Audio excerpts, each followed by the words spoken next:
Hello students, कैसे हैं आप लोग। मेरा नाम है Rohit Singhal. Welcome to foundation learning. Student, last class में हमने एआरआर मेथड डिस्कस करना चालू किया था, average rate of return method. तो एआरआर मेथड में हमने क्या देखा था कि यहाँ पे एवरेज प्रॉफिट आफ्टर टैक्स लेते हैं अपॉन अपॉन मतलब डिवाइड करने के लिए जो डिनोमिनेटर में यूज होता है वो दो चीजें यूज हो सकती है, एक तो इनिशियल इन्वेस्टमेंट और एक एवरेज इन्वेस्टमेंट। ठीक है, तो इनिशियल इन्वेस्टमेंट क्या होता है, मतलब इनिशियल कॉस्ट ऑफ असेट्स, और एवरेज इन्वेस्टमेंट क्या होता है, ओपनिंग वैल्यू, मतलब आपने जो स्टार्टिंग में कॉस्ट खर्च किया था वो प्लस स्क्रैप वैल्यू अगर है तो डिवाइडेड बाय 2। अगर स्क्रैप वैल्यू नहीं है तो भी आपको प्लस में 0 लेके डिवाइडेड बाय 2 करना पड़ेगा। मतलब तब सिंपल बात यह है कि इनिशियल कॉस्ट जो होगी उसका डिवाइडेड बाय 2 हो जाएगा, क्योंकि 0 किसी भी चीज में प्लस करेंगे तो उसकी तो वैल्यू है नहीं। ठीक है, तो अब हम क्या है एआरआर के क्वेश्चंस देखेंगे। एक चीज मैंने आपको ये और बताई थी कि यहाँ पे average profit after tax use होता है, मतलब एआरआर में हम अकाउंटिंग प्रॉफिट यूज करते हैं, ना कि हम कैश इनफ्लो यूज करते हैं। बट बाकी सारे मेथड्स में, जितने ही मेथड्स हैं कैपिटल बजटिंग के अंदर, सब में कैश फ्लो यूज होता है। ठीक है, अकाउंटिंग प्रॉफिट कैसे निकालते हैं, जैसे सेल्स माइनस वेरिएबल कॉस्ट का कॉन्ट्रीब्यूशन आ गया, कॉन्ट्रीब्यूशन माइनस फिक्स कॉस्ट किया ईबीडीटी आ गया, earning before depreciation and tax. उसमें से हमने डेप्रिसिएशन लेस किया, अर्निंग बिफोर टैक्स आ गया, फिर हमने टैक्स लेस किया तो अर्निंग आफ्टर टैक्स आ गया, ये अर्निंग आफ्टर टैक्स आ गया। ये एआरआर के लिए यूज होता है। अगर मल्टीपल ईयर्स होंगे तो यहां पे हम एवरेज कर लेंगे। अगर हम एआरआर के अलावा किसी और मेथड की बात करें, जैसे पेबैक मेथड की, तो ये जो प्रॉफिट आफ्टर टैक्स आया है उसमें वापस से हम एड बैक कर देते हैं डेप्रिसिएशन को, तो कैश फ्लो बन जाता है।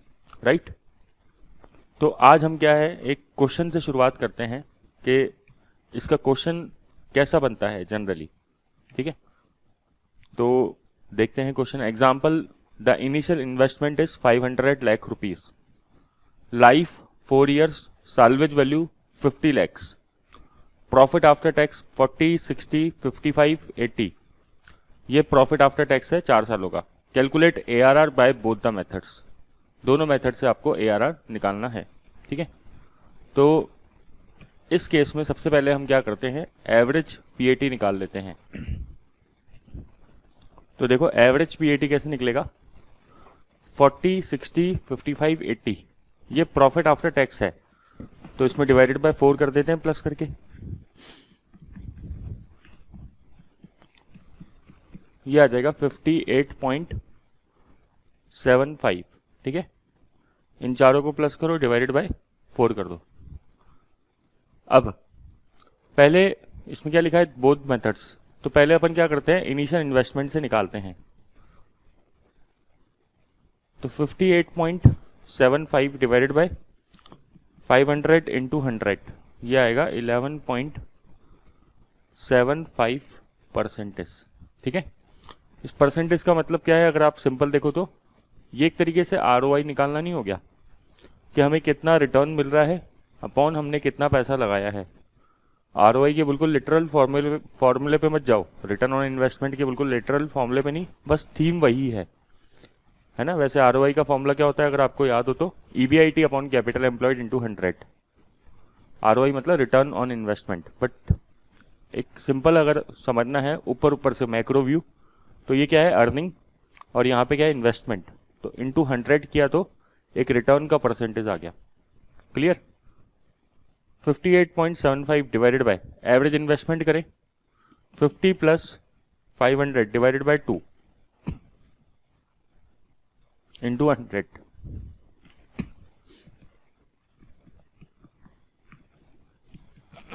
तो ये आएगा 21.37%।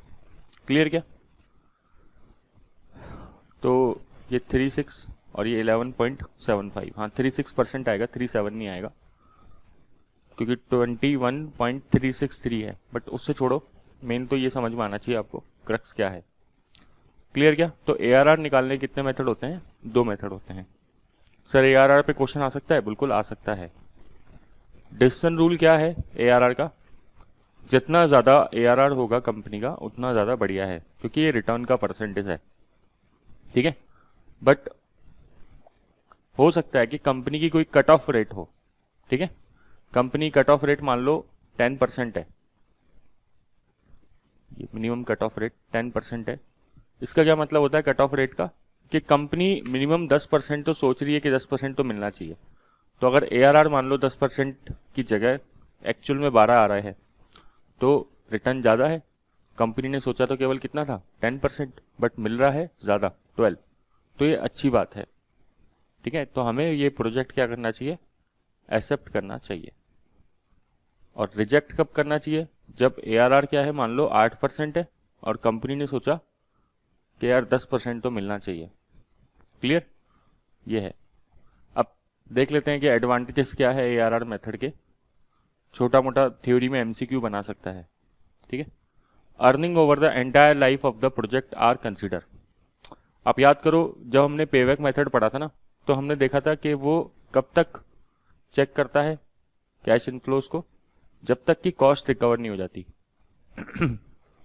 और पेबैक की लिमिटेशन है, इसलिए क्या आता है पोस्ट पेबैक। हालांकि पोस्ट पेबैक अपने कोर्स में नहीं है CS एग्जीक्यूटिव के।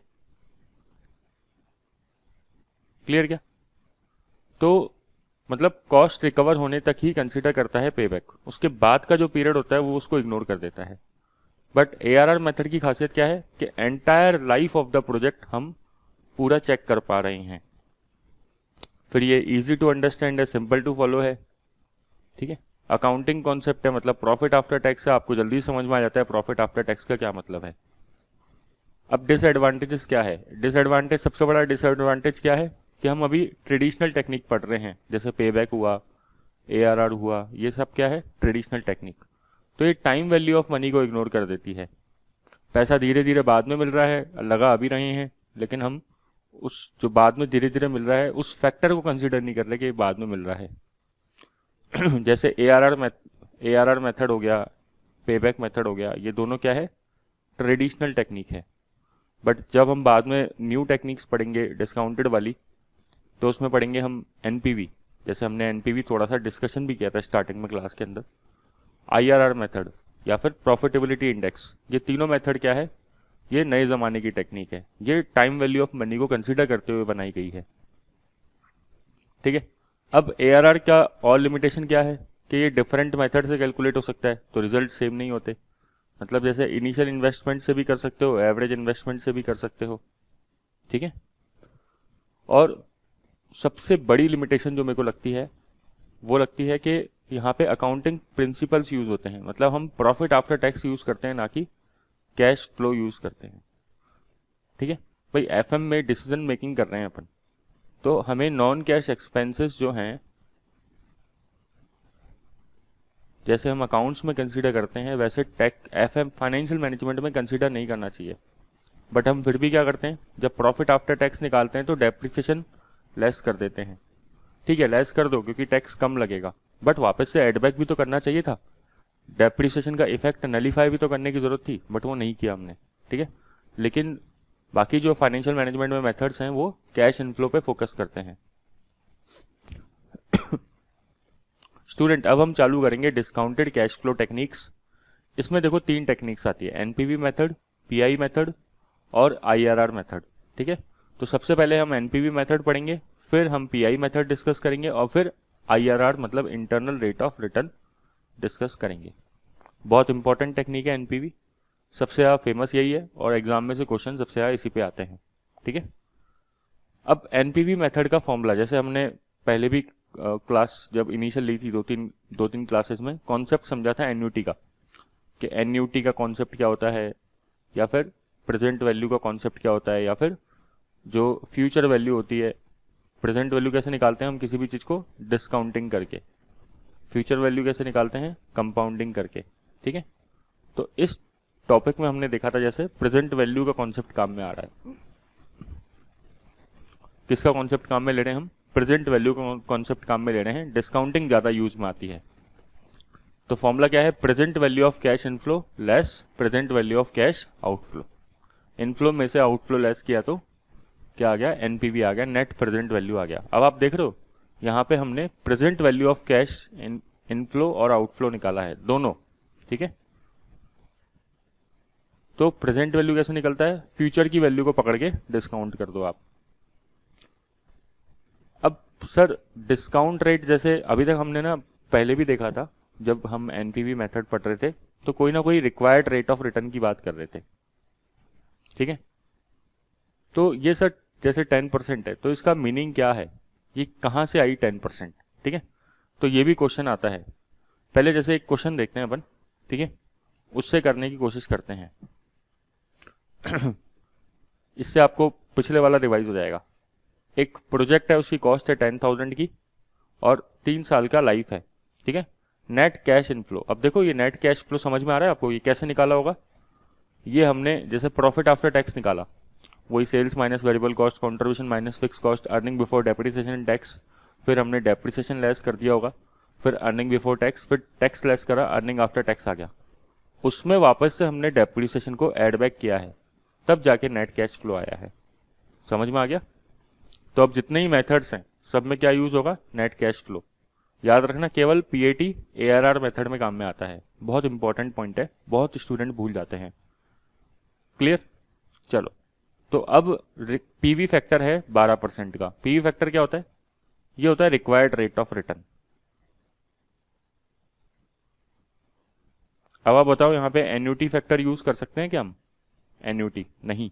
एन्युटी कब यूज करते हैं, जब अमाउंट हर साल इक्वल होता, बट इक्वल नहीं है ना, ठीक है। तो अब हम क्या करेंगे, जैसे देखो मैं इसके पास में आपको इसका सॉल्यूशन करके दिखाता हूं, तो आपके फिगर्स बिल्कुल आंखों के सामने रहेंगे, ठीक है। Solution years 1, 2, 3, net cash flow 5,000, 4,000 and 6,000।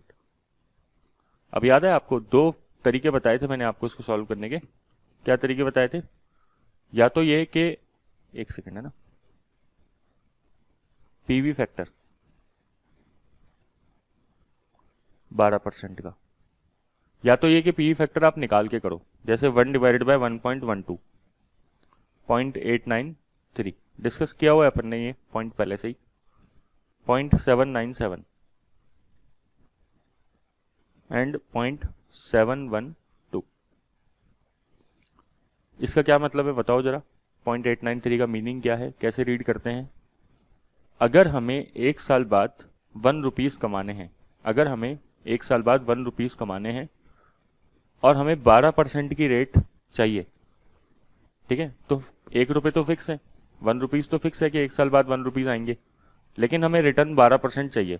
तो आज हम उसके लिए कितना देने के लिए तैयार हैं, आज हम उसके लिए 0.893 देने के लिए तैयार हैं, अगर हम 1 रुपये कमाना चाहते हैं 1 साल बाद। तो 0.797 का क्या मतलब है, अगर हम 1 रुपये कमाना चाहते हैं 2 साल बाद, तो आज हम 0.797 देने के लिए तैयार हैं, 12% रिटर्न चाहिए। तो समझ में आया। चलो अब आते हैं इसकी प्रेजेंट वैल्यू निकालते हैं, इसको इससे मल्टीप्लाई कर दो, तो मैं नीचे लिख देता हूं, जगह का मैं ऊपर, 4465 प्लस 4,000 इंटू 0.797 3188 प्लस 6,000 इंटू 0.712 4272,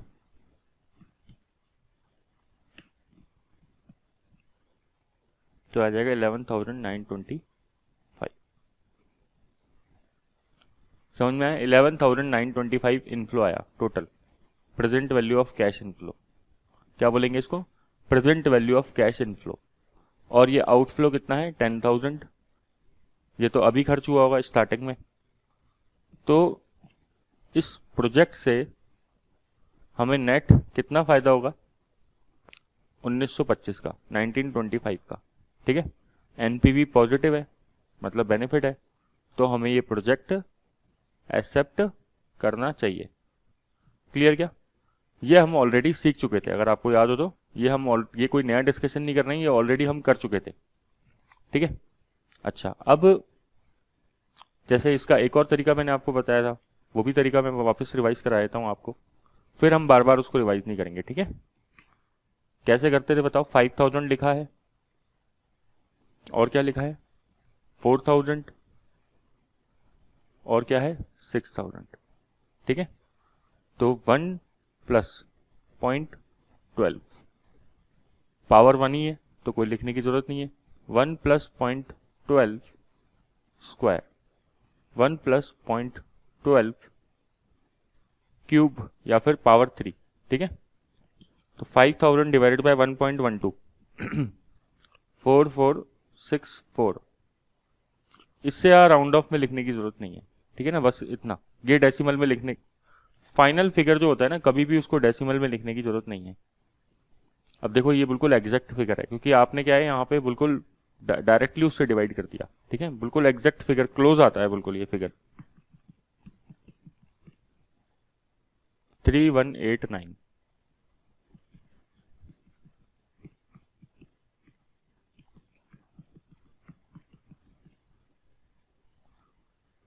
और 6000 डिवाइडेड बाय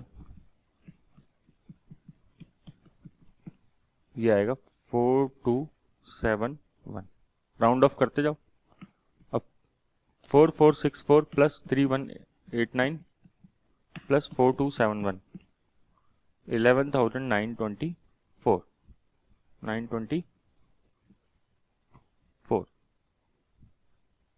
अब आप देखो ये 925 आ रहा है, तो 1 का डिफरेंस आ रहा है, कोई ज़्यादा डिफरेंस नहीं है बिकॉज ऑफ राउंड ऑफ। ये ज़्यादा एग्जैक्ट है, बट इतने में कोई फ़र्क नहीं पड़ता है ना, ठीक है। अब ये आप क्या करते हो ये आपके ऊपर है।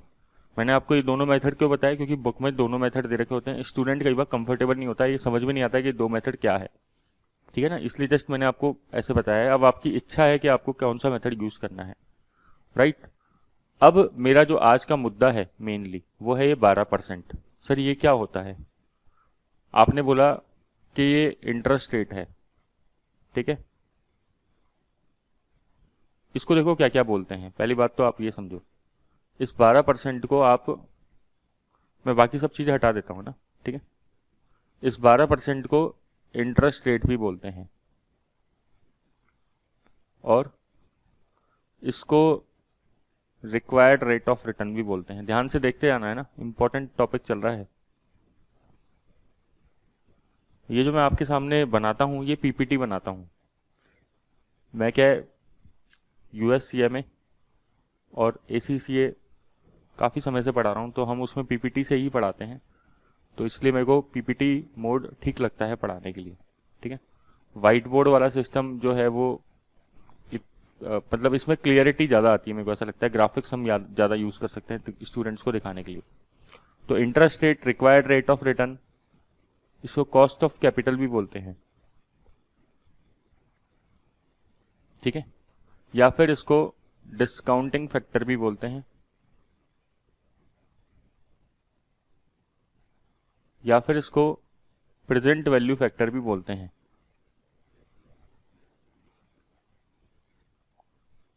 मतलब पीवी फैक्टर। तो इतने सारे नाम एक ही चीज के हैं, ये सिनोनिम है, ये सब याद रखना, ठीक है।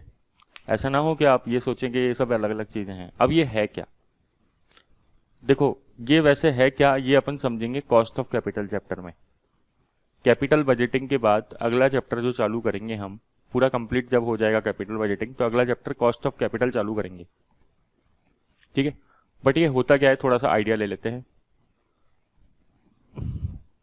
देखो कंपनी जब भी पैसा रेज करती है, जैसे अब कंपनी को यहाँ पे 10,000, मान लो ये सब फिगर्स करोड़ में है, ये सारे फिगर्स करोड़ में है, तो कंपनी को 10,000 करोड़ का पैसा रेज करना है, ठीक है। अब कंपनी कहां से रेज करेगी बताओ 10,000 करोड़ का पैसा? दो ऑप्शन होते हैं, मोटा मोटा दो ऑप्शन होते हैं, एक तो डेट होता है, एक इक्विटी होता है, ठीक है। आपको पता है डेट जो है उस पे हम क्या पे करते हैं, इंटरेस्ट। वो कंपनी की क्या होती है, कॉस्ट।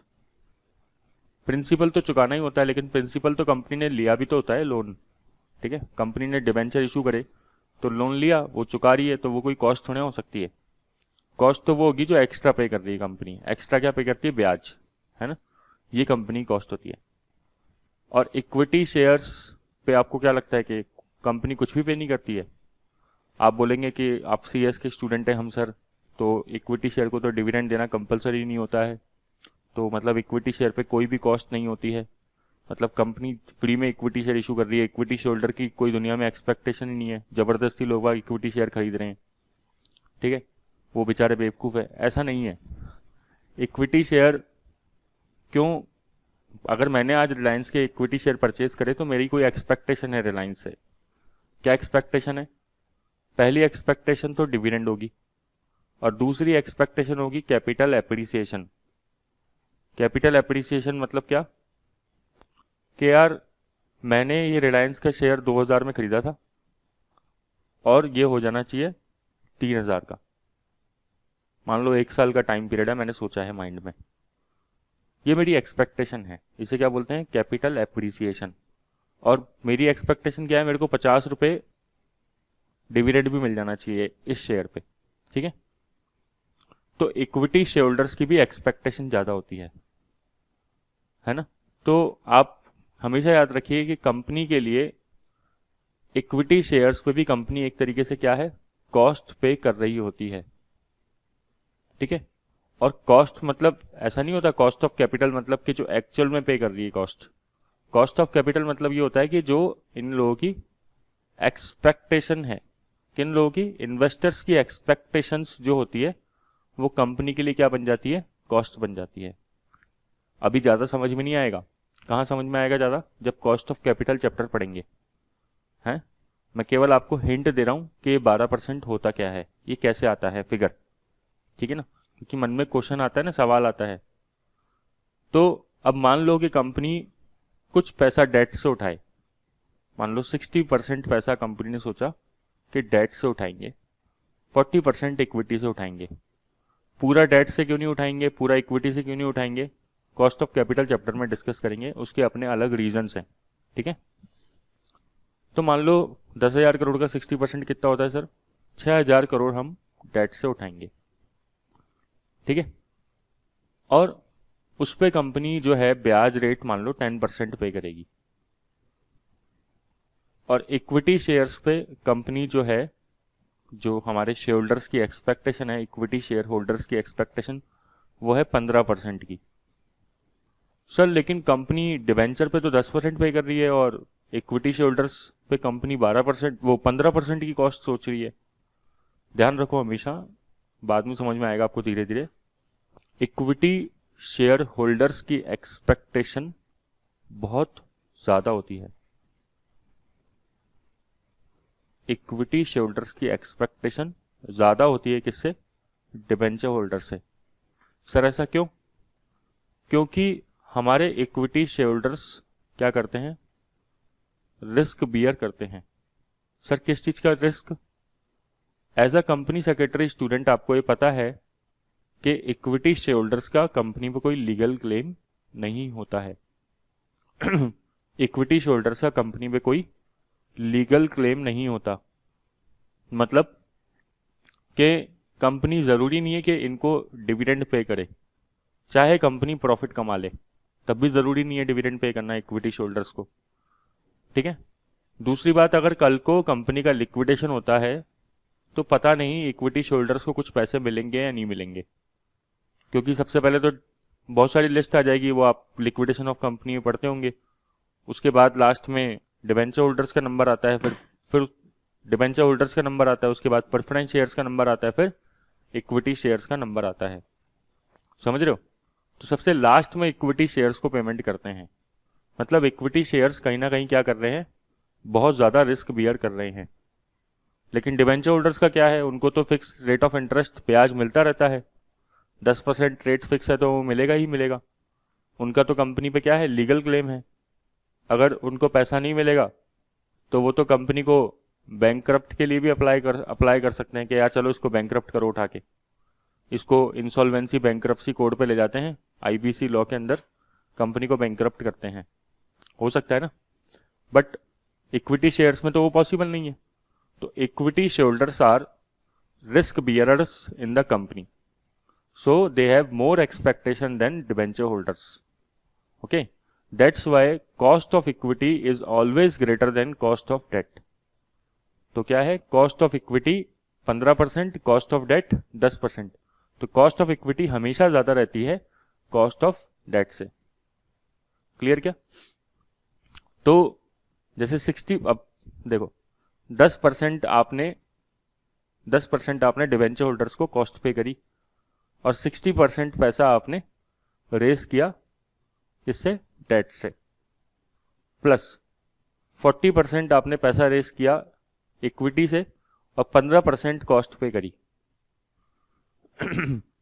तो जब हम इसको ऐसे मल्टीप्लाई करते हैं और ये बीच में प्लस करा, ये क्या हुआ, ये कॉस्ट ऑफ डेट आ गया, है ना, और ये क्या आ गया, ये कॉस्ट ऑफ इक्विटी आ गया। मतलब हमने इनके वेट से इनको मल्टीप्लाई कर दिया। 40% 60% क्या है, वेट। तो ये जो वैल्यू आएगी लाइक 10 इंटू 60%, 6, 15 इंटू 40%, अगेन 6, ये 6 कोइंसिडेंटली वापस आ गया, तो 6 + 6 12%।